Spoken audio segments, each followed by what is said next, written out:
Ќе зборуваме следната година за оваа година како ќе го прославам роденденот на 18-тиот, искрено не се сеќавам. Па на мојот ден баш, а на моите деца сигурно се сеќавам, така да мислам дека беше многу поодамни, по други времења, така да денешните прослави се малку мислам подобри отколку тогаш. Така да многу одамно беше. Леле, не.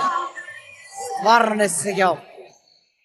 Може би беше кафана за прв пат да се обележи влегување во повозрастниот свет, но не би знаела точно што се случувало на мојот 18 и сигурно сме пиеле доста алкохол и сме се расположиле.